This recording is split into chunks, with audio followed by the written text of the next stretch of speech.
День за днем корреспонденты нашего канала следят за событиями в республике и за ее пределами.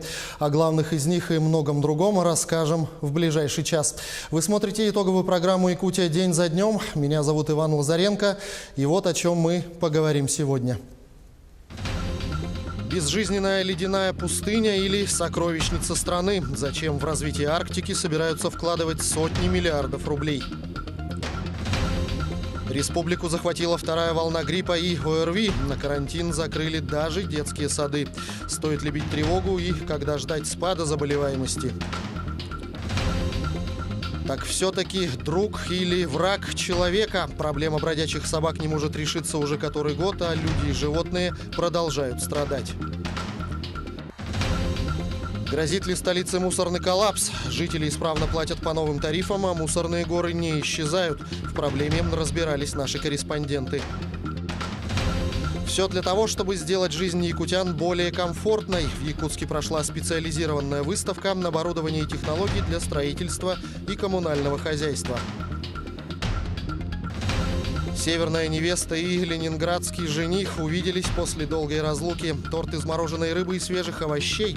В зоопарке Нартодайду, Колымана и Ломоносов отметили День полярного медведя.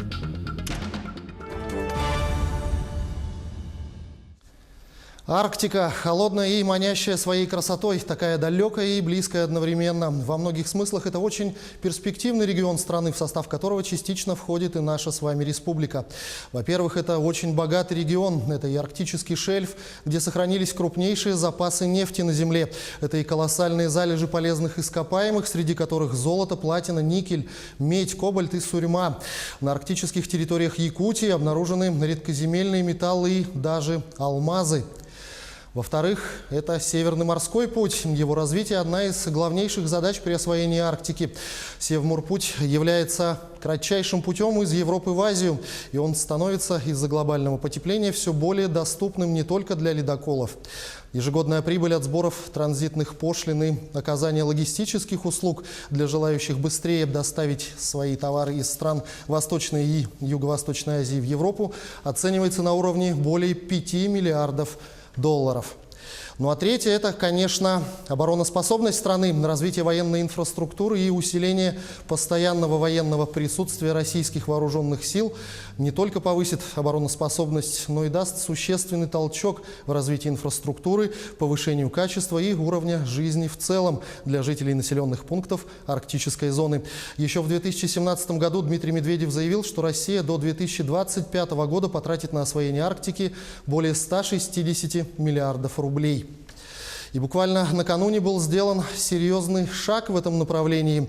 Президент в России Владимир Путин подписал указ о расширении полномочий. Минвостокразвития включил в перечень компетенций ведомства вопросы развития Арктики и переименовал Министерство по развитию Дальнего Востока в Министерство по развитию Дальнего Востока и Арктики, возложив на него ряд дополнительных функций. Естественно, развитие всей страны невозможно без развития Арктики. Это и природные богатства, это и богатство, в том числе с точки зрения сохранения уникального экологического наследства, которое у нас как раз есть, богатство, которое у нас есть в Арктике в стране. И очень хорошо, что сегодня решением президента уже принята такая концепция, что этим будет заниматься Министерство Дальнего Востока, которое уже преобразовано Министерство Дальнего Востока и Арктики. Для нас, как для людей, которые уже достаточно долгое время с Министерством Дальнего Востока активно работают, в том числе по вопросам развития Якутской Арктики, это, я считаю, что очень даже хорошо, и эта работа у нас будет еще больше сейчас усилена. Тем более, я как глава республики с самого своего избрания говорю о том, что Арктикой мы должны заниматься предметно, от слов переходить к делу. И недаром мы создали уже отдельное министерство по развитию Арктики, которое сегодня как раз готовит достаточно серьезные стратегические документы по развитию Арктики на ближайшие десятилетия. После оглашения президентского указа глава Якутии провел ряд встреч, в том числе и в Совете Федерации, и результатом станет расширенное заседание Комитета Совета Федерации, которое пройдет в столице республики в этом году, уже в апреле месяце. В эти дни глава республики посетил Юрюнг-Хаинский наследие Канабарского улуса. Он осмотрел социальные объекты, в частности, участковую больницу, где одним из ключевых вопросов стала нехватка мест для пациентов. Далее провел рабочее совещание об итогах социально-экономического развития района за прошлый год и об основных направлениях на 2019-2024 годы.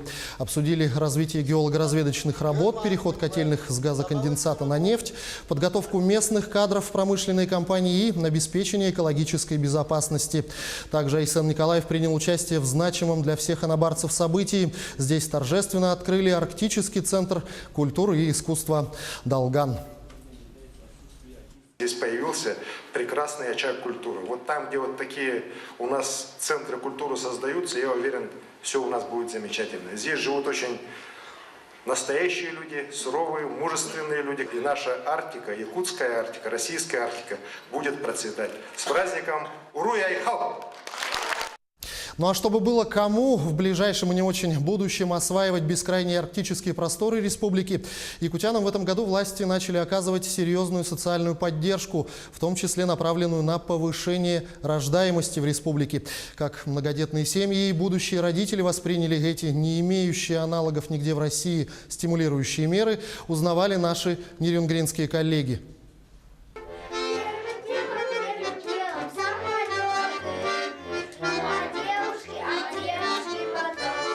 Семья Прощелыгиных очень творческая. Кто-то поет, кто-то танцует, легко могут организовать концерт. Что они и сделали, поучаствовав в прошлом году в конкурсе «Семья года». Победа досталась именно их дружной семье. Захотелось, наверное, дальше как-то в творчестве двинуться, я, потому что я сам музыкант, и мне как-то внутри такой толчок появился, что я захотел как-то развиваться в музыке, именно в музыке. Может, на сцене как-то. Вот такие вот. Ну и дети себя испытали, и им интересно стало. Они тоже хотят не боятся, по крайней мере, опять где-то выступить. Статус многодетной семья получила 4 года назад с рождением младшей дочери. Прощелыгины пользуются положенными льготами. Это и бесплатное питание в школе, периодически выписка лекарств в детской поликлинике. А федеральные и республиканские маткапиталы молодая семья направила в ипотеку.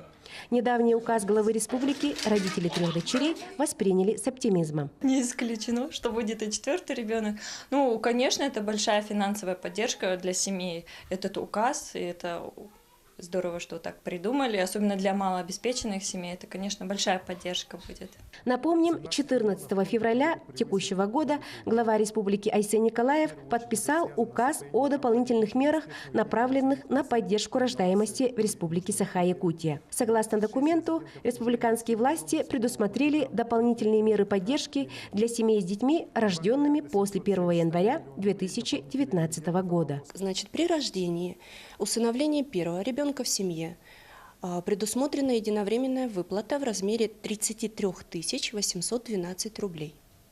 При рождении и усыновлении второго ребенка будет предусмотрен региональный материнский капитал в размере 30% от размера материнского семейного капитала федерального.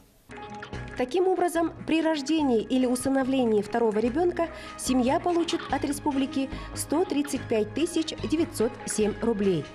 И плюс к этому добавится федеральный семейный материнский капитал. Итого в сумме рождение второго ребенка принесет в копилку семьи около 600 тысяч рублей. При рождении и усыновлении третьего ребенка или последующих детей в семье предусмотрена ежемесячная выплата в размере 16 906 рублей до достижения ребенком 3 лет. Следует добавить, что при получении ежемесячной денежной выплаты есть условия. Среднедушевой доход на одного члена семьи не должен превышать величину среднедушевого денежного дохода населения по республике. Между тем, в Нерюнгринском районе количество рождаемости за последние 5 лет снизилось. Если в 2014 году у нас была рождаемость 11,7, то в 2018 – 10,3. Но тем не менее, мы надеемся, что новые указы нашего главы способствуют тому, что будет увеличение рождаемости. Многие семьи подумают о рождении новых граждан нашей республики. В целом, новый указ направлен на реализацию в республике приоритетного национального проекта «Демография», отраженного в майском указе президента России. Есть мнение, что меры, принятые главой республики, являются одними из лучших региональных практик Дальнего Востока и, возможно, страны, направленных на решение приоритетных демографических задач, так как они нацелены на оказание эффективной адресной поддержки семьям. Новый указ нашего главы Айсена Николаева очень порадовал. То, что мы будем получать за первого ребенка по 33 тысячи. Это хорошая такой помощь, особенно в начале, когда ребенок только родился. Так что спасибо большое. Мамы и папы задумаются, потому что это приятно, когда думают о детях, о будущих детях. Тем более у нас молодежь вся в ипотеках живет. Это очень хорошее подспорье. Есть над чем работать молодежи. Спасибо. Спасибо нашему правительству. Будем думать. Мы и так думаем. Ну, теперь не знаю, может, лучше будет. Стимул появляется. Да. Я ожидаю третьего ребенка. Вот сегодня узнала о том, что положена дополнительная выплата в размере 16 900 с копейками рублей. Очень приятная новость. Я считаю, что ни одной семье лишние деньги лишними не будут. За получением выплат семьям необходимо обращаться в Управление социальной защиты по месту жительства. В данное время утверждается порядок назначения и выплат средств. В скором времени начнется прием документов. Такая соцподдержка направлена на стимулирование семей для рождения второго и третьего ребенка. Надеемся, что его реализация станет эффективным инструментом демографической политики в год детства, объявленный в Ниренгринском районе. Тамара Игнатьева, Захар Головин, Вадим Барашков, Якутия. День за днем.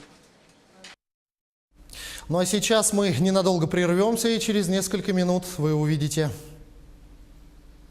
как можно решить нехватку молодых специалистов в отдаленных школах республики и кто такой земский учитель, выясняли наши корреспонденты.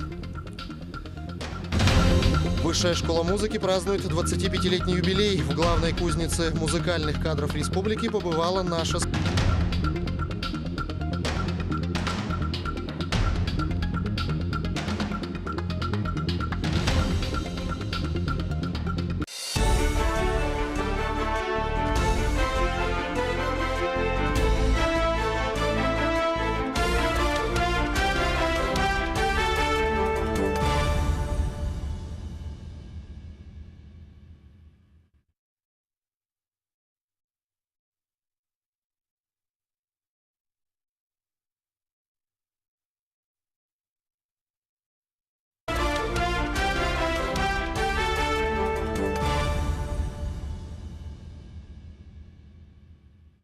Вы смотрите программу «Якутия. День за днем». Мы продолжаем выпуск.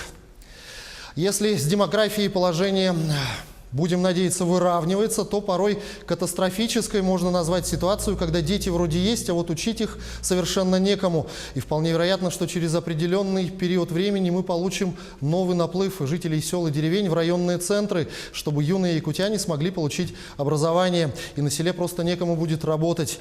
Труднодоступные населенные пункты республики, да и многие деревни и поселки в благополучных с точки зрения транспортной доступности районах на сегодня испытывают острую нехватку школьных учителей по многим предметам. Особенно сильно не хватает молодых, талантливых специалистов с новым современным взглядом на образовательный процесс. Почему молодежь не едет работать в районы республики? Есть ли какой-то эффект от социальных мер поддержки молодых специалистов? Узнаем в материале Дмитрия Тымырова. Более 3000 выпускников в этом году покинут стену университета. Подобные мероприятия помогают будущим специалистам не только найти работу, но и оговорить все условия труда с работодателем. Как отметили организаторы ярмарки, сегодня здесь представлено более 900 вакантных мест. Основная часть из них – это вакантные места образовательных организаций республики. Кадровый голод в отдаленных населенных пунктах Якутии особенно остро чувствуется именно в сфере образования. В специалистах нуждаются и школы, и детские сады. Показательно, что участниками ярмарок вакансий ежегодно становятся одни и те же села и улусы. Я приезжаю сюда не первый раз. В каком-то году очень много мы набирали воспитателей, когда открывались новые садики. Ну, отработав 3 года положенные, обычно как-то не приживаются, уезжают. Помимо сложностей с адаптацией на новом месте, молодые кадры уезжают и по причине отдаленности от райцентра и от столицы республики. Также далеко не каждая сельская администрация может предоставить бесплатное жилье. А в последние годы многих отпугивает еще и отсутствие интернета и плохое качество мобильной связи. Со специалистами, конечно, стоит проблема очень острая. Дело в том, что мы являемся самым отдаленным районом нашей республики. И, конечно же, не все с желанием к нам летят. Во-первых, это билеты, стоимость билетов и, конечно же, цены.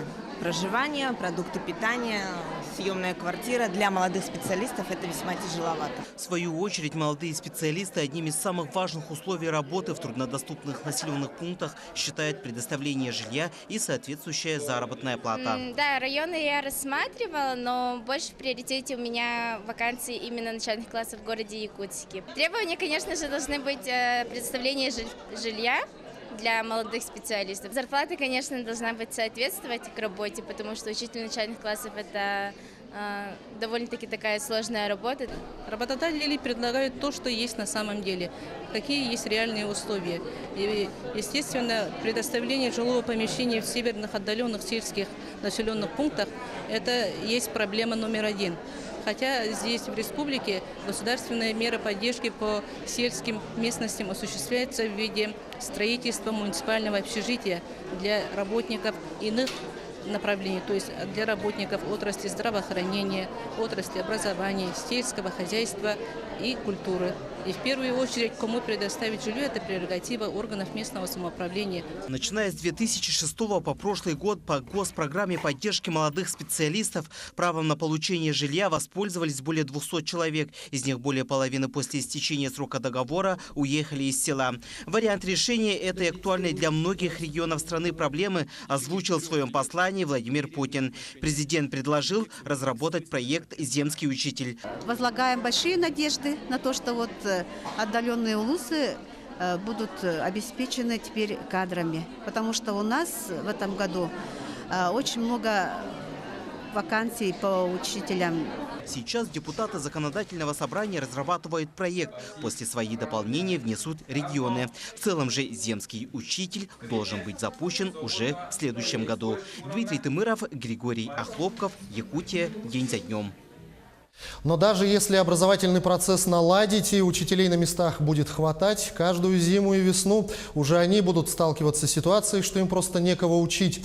Неделю назад очередной карантин снова загнал школьников по домам, и сейчас в Якутии продолжается проведение комплексных мер для оказания своевременной качественной медицинской помощи по предупреждению осложнений ОРВИ и гриппа.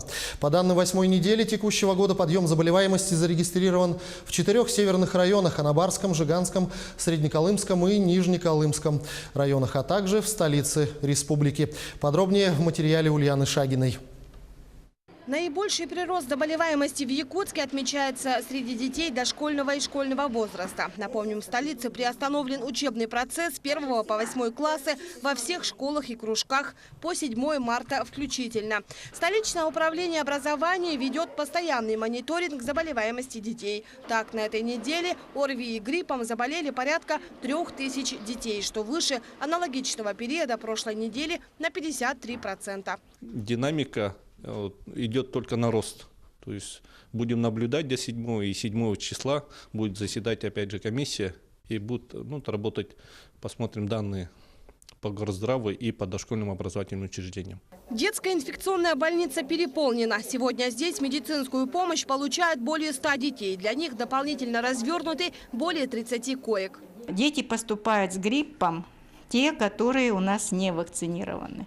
То есть те дети, которые получили прививки, они у нас болеют дома и болеют не так сложно, как вот те дети, которые поступают у нас в действительности уже с осложнениями. По региону из-за роста заболеваемости ОРВИ и гриппом вводятся ограничительные мероприятия в районных школах. Мероприятия по ограничению воспитательного процесса в случае, если заболеваемость среди детей превышает 20%, вводятся по всей республике.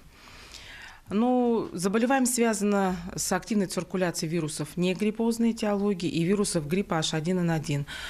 Вот начиная с 8-й недели выросла доля циркуляции вирусов гриппа H3N2. И, в общем-то, вот, наверное, вот присоединением этого вируса и вызван вот этот очередной подъем заболеваемости гриппом. В период с 18 по 25 февраля среди населения Тампонского района острыми респираторными вирусными инфекциями заболело 288 человек, что превысило эпидемический порог на 65,6%. Основной контингент заболевших – это дети дошкольного от 3 и 6 и школьного возраста от 7 до 14 лет. Наибольший удельный вес приходится на детей поселка Хандыга. По городу Алекминску превышен, всего обращений 328. По городу Алекминске все образовательные организации закрыты, мы принимаем ограничительные меры с 26 по 4 марта. Это уже вторая волна заболеваемости, которая, как обычно, начинается со столицы и потом распространяется на районы. Приостановка учебного процесса в образовательных учреждениях, как правило, дает существенное снижение уровня заболеваемости. Ульяна Шагина, Якутия, день за днем. Ну а о том, как складывается ситуация с ростом инфекционных заболеваний на сегодняшний день, мы пригласили рассказать гостя нашей студии. Это главный эпидемиолог управления здравоохранения города Якутска Стручкова Ирина. Ирина Александровна, здравствуйте. Здравствуйте. Скажите, пожалуйста, как можно в целом оценить обстановку с вирусными заболеваниями на данный момент по республике, по городу? Может быть, есть какие-то населенные пункты, где ситуация наиболее тяжелая? На сегодняшний день по городу Якутску и в целом по республике Саха-Якутия складывается стабильная обстановка по вирусным инфекциям. Она управляемая, и на сегодняшний день превышены эпидпороги в северных районах. Это у нас Анабарский, Жиганский, Среднеколымский и Нижнеколымский районы. Ну вот смотрите, если сравнивать с прошлым годом, в принципе, периоды же из года в год аналогичные, можно ли сказать, что ситуация стала сложнее? Нет, по сравнению с предыдущими годами у нас все равно установлено на прежнем уровне, и как бы таковых... Резких скачков особых не наблюдается, да? Да, скачков таких не наблюдается. Какие основные виды вируса проявили себя в этом году? Может быть, какие-то есть новые вирусы? Как-то нынешние вирусы отличаются от прошлогодних? Как вот в этом плане ситуация обстоит? Вирусы остаются те же. На в прошлом году, если у нас варьировал вирус гриппа H2N3, в этом году у нас варьирует вирус гриппа H1N1. Все-таки этот H1N1 пресловутый, да? И, то есть просто вирусы остались те же, но виды изменились, мутировали, приспособились к каким-то антибиотикам, которые против них применяют в лечении. Да. И с новой силой ринулись в бой, как говорится. Какой слой населения в группе риска находится? У кого больше всего шансов заболеть, если вот не было принято профилактических каких-то мер? Это дети дошкольного возраста до 5 лет. Это люди, страдающие избыточным весом. Это люди старше 60 лет и люди с хроническими заболеваниями легких. Что ж, огромное вам спасибо за беседу. Подытоживая сказанное, может быть, какие-то есть пожелания нашим зрителям, как уберечь себя этой весной? Избегайте мест, где большое скопление людей. Берегите детей, чтобы они во время карантина не посещали вот эти места, кинотеатры, театры, катки, ну и прочие развлекательные моменты. У меня все. Ирина Александровна, большое спасибо. Я напомню, у нас в студии был главный эпидемиолог управления здравоохранения города Якутска Стручкова Ирина Александровна. Чтобы не допустить распространения другого заболевания – кори, Роспотребнадзор планирует дополнительную вакцинацию от нее в регионах с 1 апреля. Причины пока не уточняют, но, скорее всего, это связано с участившимися случаями ранее побежденной болезни. Вакцинация также коснется иностранных граждан, осуществляющих трудовую деятельность и не привитых против кори. Роспотребнадзор поручил высшим должностным лицам субъектов провести дополнительную вакцинацию в срок с 1 апреля по 1 октября. Роль женщин в развитии промышленных регионов. Сегодня в Новокузнецке, Кемеровской области, проходит завершающий день одноименного международного женского форума.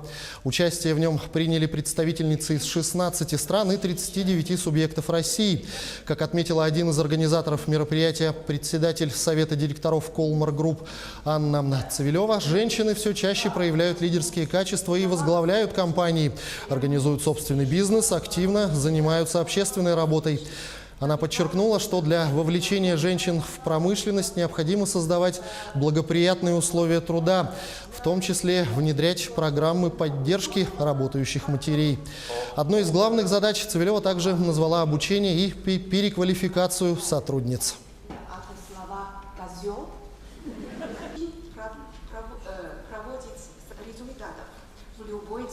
Мы вновь ненадолго прервемся и смотрите сразу после рекламы.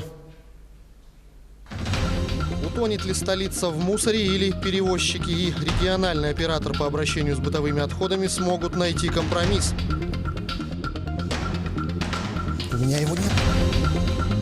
Кто ты мне, друг или враг? Как и когда решится ежегодная проблема безнадзорных животных?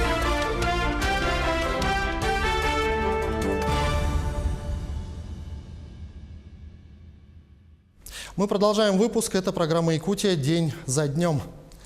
В 4 раза меньше средств выделил город Якутск на борьбу с безнадзорными животными в этом году по сравнению с прошлым. Этим же грешат и многие другие муниципалитеты в республике. В результате такой экономии страдают люди, а в первую очередь дети. При этом отлов не всегда ведется гуманными способами.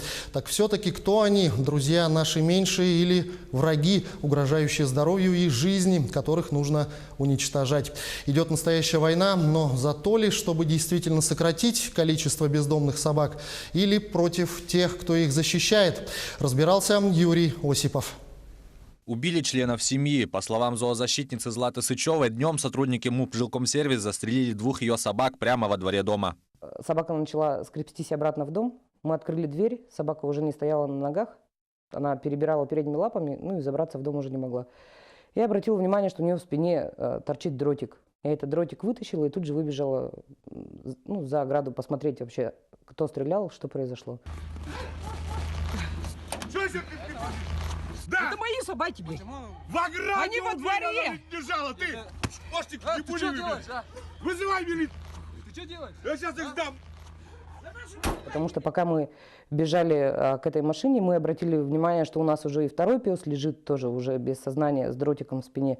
То есть Лёлечка, она начала как бы в дверь скрестись, а он как бы даже до двери не дошел. Раненых животных тут же отвезли в ветклинику, однако спасти любимцев семьи не удалось. На вопросы хозяев, почему и за что, никто не ответил. Не доехал. Бедный мой старичок.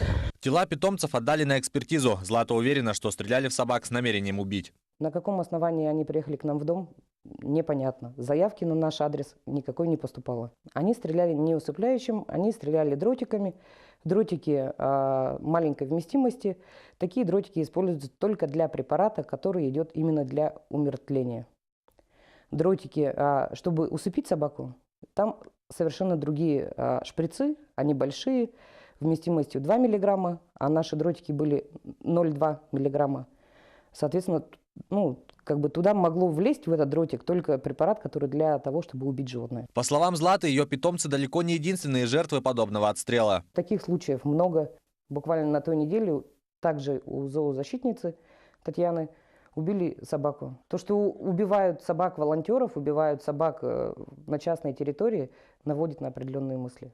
Однако, в свою очередь, в Жилкомсервисе информацию о намеренном отстреле отрицают. Говорят, что сотрудники стреляли в собак, которые бегали на улице за пределами частной территории, а препарат в дротике не был смертельным.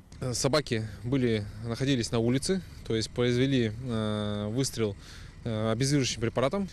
Собаки после выстрела забежали на частную территорию, и после этого получился у нас скандал. Я, конечно, приношу извинения, да, есть такой случай у нас произошел. Мы таких случаев стараемся минимизировать, потому что мы видим, если собака находится на чьей-то территории, мы их в обязательном порядке не трогаем. Тем временем действительно безнадзорных животных в Якутске становится с каждым годом все больше, а вместе с этим растет и опасность нападения их на горожан. Проблема бродячих собак у нас есть. Очень много жителей звонят в единую диспетчерскую службу, жалуются о том, что большие своры собак по 15-20 прямо бегают, да, но и по укусам обращаются, да. На Хатунюряхе, да, на второй дамбе очень опасные собаки бегают. Их надо отлавливать, наверное. Какие-то приемники надо сдавать. Если хозяева не могут позаботиться о собаке, они в крайнем случае выгоняют их на улицу. Я слышала про такое. Ну, отлавливать и как бы их изолировать, всего-то ничего, не убивать. Оставляют этих собак, кто на даче оставляет, кто кого-то сбегает, кто выбрасывает. По сравнению с прошлым годом вдвое возросло количество обращений в травмпункт из-за нападений безнадзорных животных на людей. Только с 1 января этого года уже обратилось 119 человек. Первая помощь при укусах животных заключается в обильном промывании места укуса мыльным раствором. Курс лечения при укусах животных всегда сопровождается антибиотикотерапией. Бывают с укусами, ссадинами обращаются, некоторые по 2 месяца лечатся. Это все от раны зависит. Также работники травмпункта сообщили, что самыми опасными в этом плане являются Сайсарский, Гагаринский и Строительный округа Якутска. Тем не менее, бродячих собак можно встретить в любом уголке города. Это может быть одна собака или же целая стая. Но вне зависимости от этого нужно всегда соблюдать осторожность. Ведь никогда не знаешь, как поведет себя одичалое животное.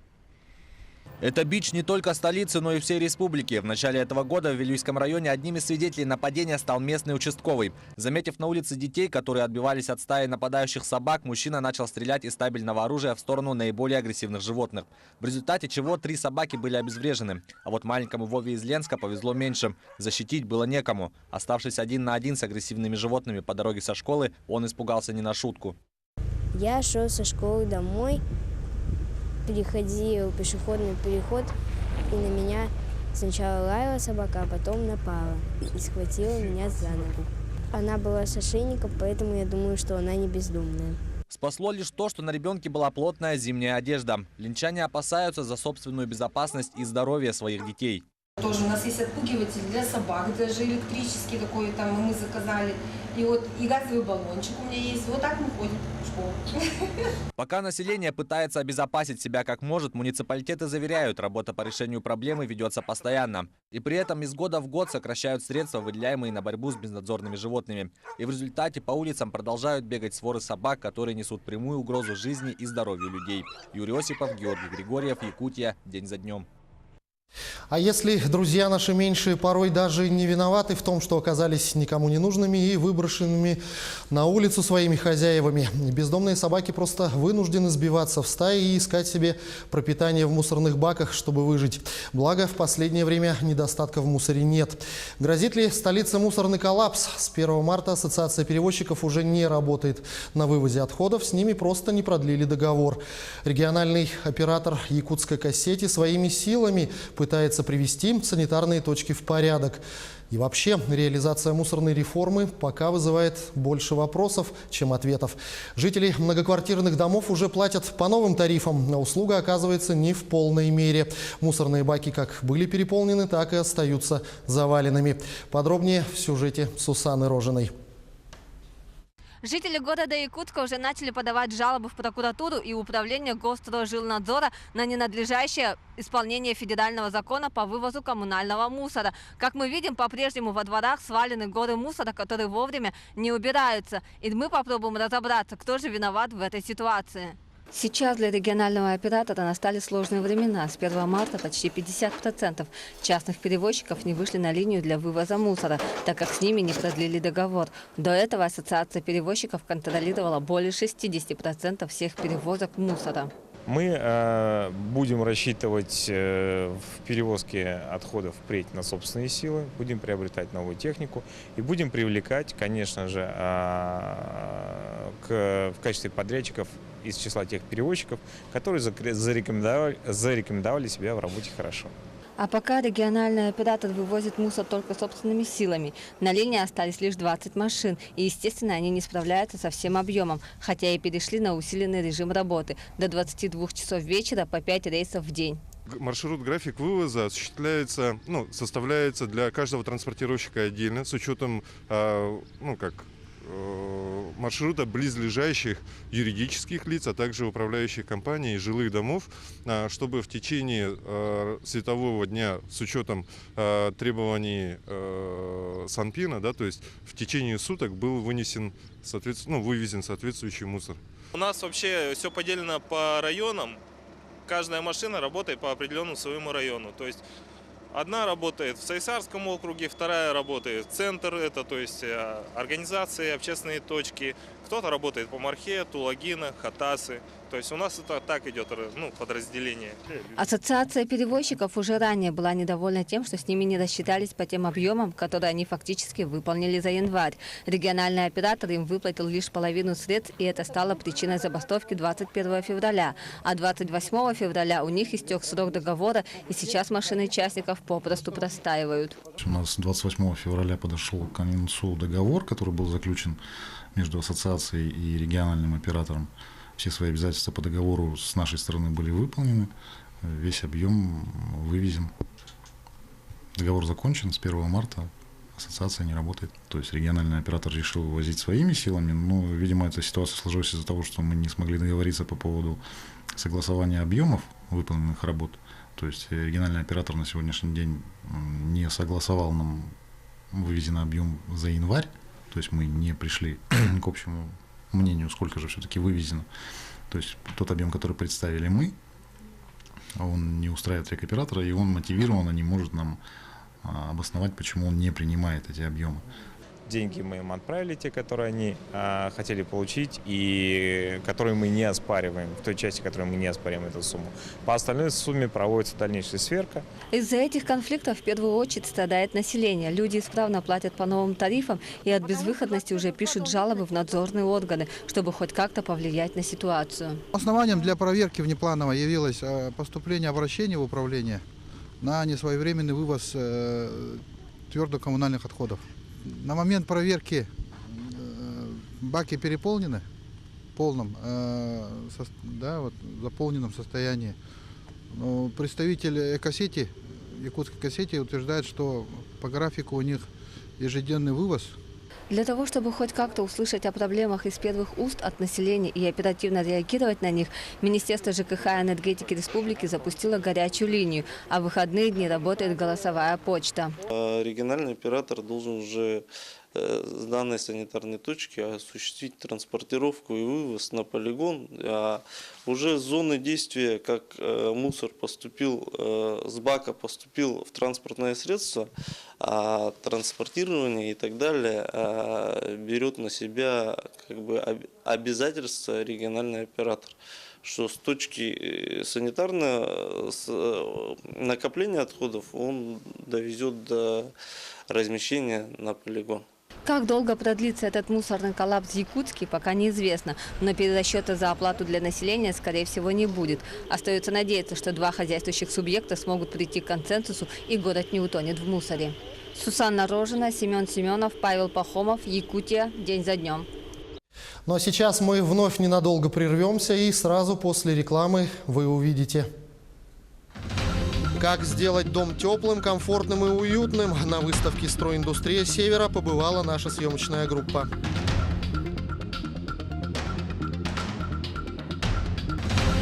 Высшая школа музыки празднует 25-летний юбилей. В главной кузнице музыкальных кадров республики побывала наша съемочная группа.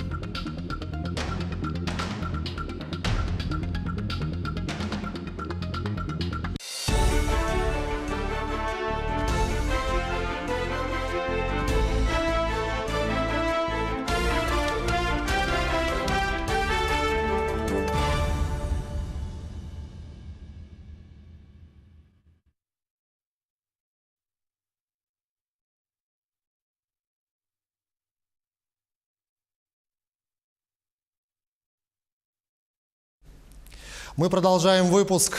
Мастер-классы, круглые столы и не только. В Якутске завершила свою работу крупнейшая специализированная выставка Якутии «Стройиндустрия Севера». Ее провели уже в 16-й раз. Всего 3 направления – строительство, энергетика и ЖКХ. О новинках, представленных в этом году, расскажет Александр Зубехин. Выставка располагается на территории 1100 квадратных метров. Здесь приехали около 60 предприятий из более чем 20 регионов России. Они представили различную продукцию, которая расположилась во множестве стендов. Обходить это и осматривать займет очень много времени, поэтому можно остановиться, отдохнуть и проверить заодно массажное оборудование. На 24 участника больше, чем в прошлом году. Это и производители, и продавцы. Посетители увидели современные электроинструменты, высокотехнологичные материалы, последние модели оборудования, строительной техники и многое другое. А также получили информацию о товаре с первых уст, для чего участники выставки ежедневно проводили презентации. Модульная палатка полностью оснащена электричеством, как видно, отоплением. Как снаружи, это пушка, так и печками. Преимущество в том, что надувается буквально за 5 минут. Соответственно, любой охотник, рыболов может воспользоваться, привезти на природу и надуть, разложить. Все очень компактно, быстро и удобно. На выставке посетители могут не только посмотреть на товар, но и применить его на практике в рамках мастер-класса.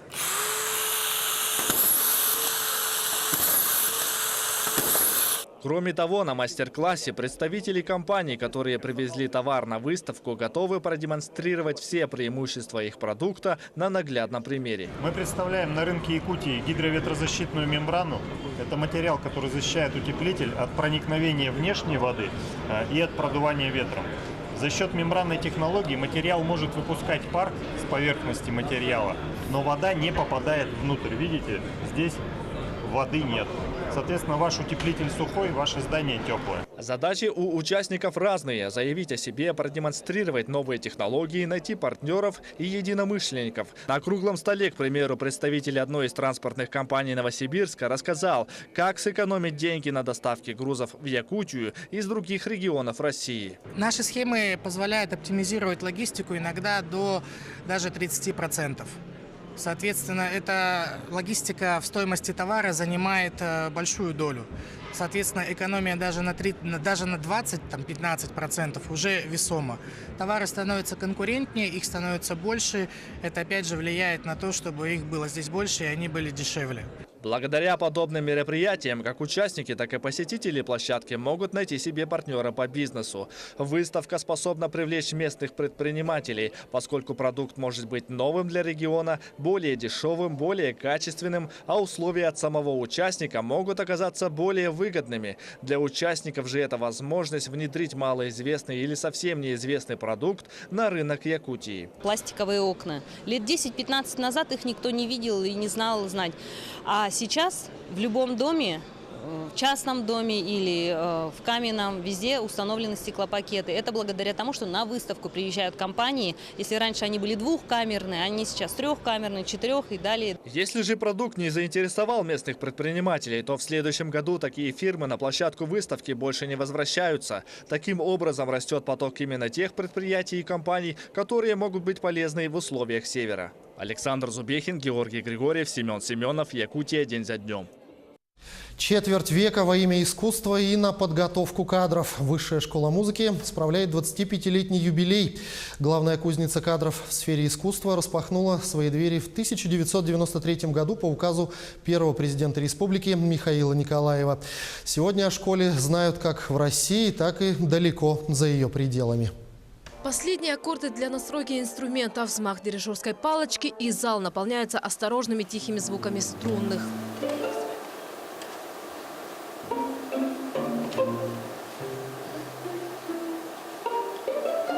Произведение молодого композитора прозвучало на сцене Высшей школы музыки в рамках 3-го Дальневосточного форума семинара международных творческих мастерских, который прошел на уходящей неделе. Событие дает возможность молодым музыкантам встретиться с известными композиторами и получить бесценный опыт. Первый шаг к созданию такого симфонического цеха для молодых композиторов именно, чтобы они могли работать, создавать, писать.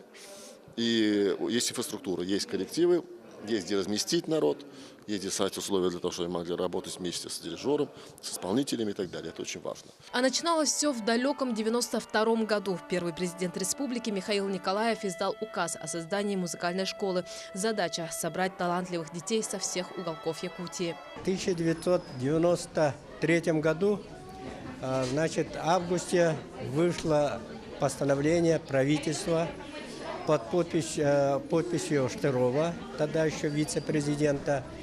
И с этого дня считается, что наша школа открыта. Так, в 1993 году экспериментальный поселок превратился в канадскую деревню. А это словосочетание, в свою очередь, стало символом Центра музыкального искусства республики и кузницы кадров. Первые воспитанники, ныне известные во всем мире скрипачи-виртуозы Якутии, сегодня работают в филармонии республики и с теплотой вспоминают о школьных годах.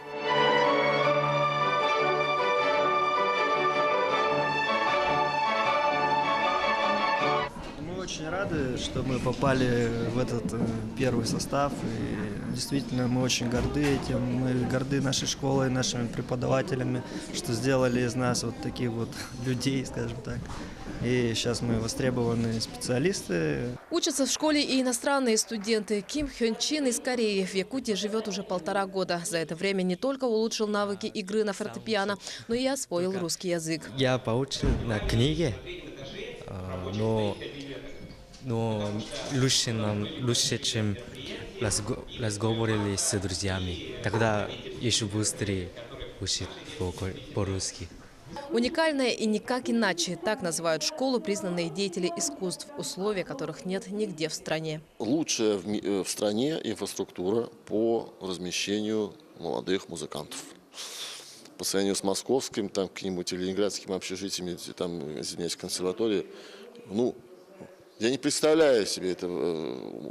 Любой человек, который приезжает из центра, когда узнает, что дети живут в персональных коттеджах, это уникальный случай вообще, так сказать, на весь Советский Союз. Впереди еще много свершений и открытий. И хочется верить, что вслед за начальным и средним образованием в Якутии появится и консерваторская, которая так же, как и высшая школа музыки, станет брендом республики. Саргалана Захарова, Владимир Павлов, Павел Пахомов, Якутия. День за днем. В предпоследний день зимы весь мир отмечал День полярного медведя. Они занесены в Международную Красную книгу и Красную книгу России. Основной целью проведения этого дня является распространение информации о полярных медведях и привлечение внимания общественности к необходимости их охраны. Ну а как его отметило семейство якутских медведей, в репортаже Анастасии Даниловой. Колыманы и Ломоносов провели этот день вместе в одном вольере. Всю зиму они провели порознь, а теперь с приходом весны они будут жить вместе. Медведи встретили друг друга теплыми объятиями после долгой разлуки.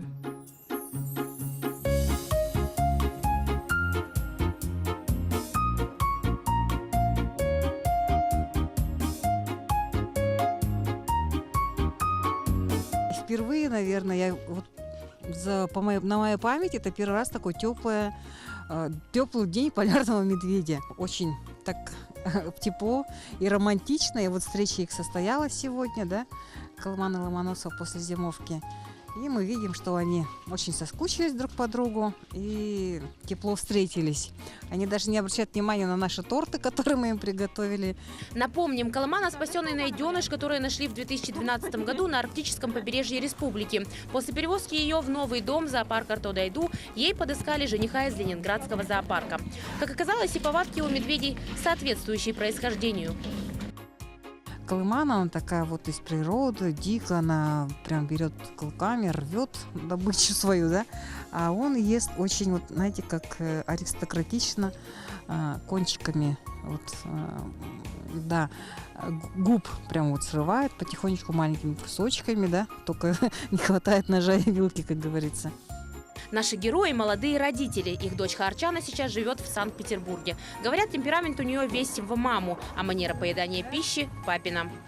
Вы знаете, Арчана, как любое молодое животное, она привлекается с активностью.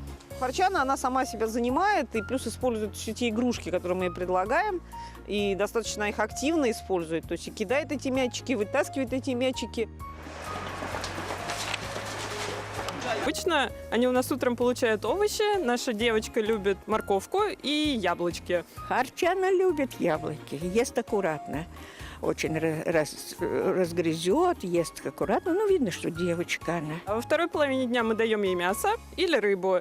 Вот сегодня у нас как раз мясной день, поэтому после морковочки она скушает у нас еще и порцию мяса. Посетители Арто Дайду до сих пор вспоминают смышленого медвежонка. Она была очень веселая, игривая. Она с мамой игралась. Нам понравилось, когда она за бочками ныряла. С мамой вместе ныряла за бочками, а когда достать не могла, мама прыгала в воду и подплывала вместе с бочкой к ней. Очень весело играет. Помогала, да? Да. Да, они были очень дружными. Летом родители Харчаны ожидают увеличения площади. К их вольеру пристроили еще один, и тоже с бассейном. Можно считать, что у них теперь двухкомнатная квартира. Однако оказалось, что у их дочери комнат в апартаментах еще больше.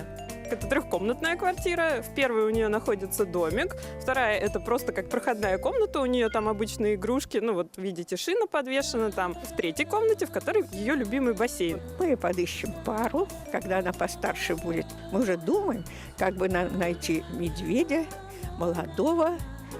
Лучше недавно, от родителей недавно из природы. Похожие же надежды возлагают на пару Колымана и Ломоносова сотрудники зоопарка Арто Дайду. Ведь если после нынешнего воссоединения медведица принесет еще приплод, то детеныш уже навсегда останется в Якутии. Анастасия Данилова, Айсена Бурнашова, Владимир Павлов. День за днем. Это была программа «Якутия. День за днем». В студии для вас работал Иван Лазаренко. Корреспонденты канала «Якутия-24» продолжают следить за развитием событий в республике и за ее пределами. До встречи.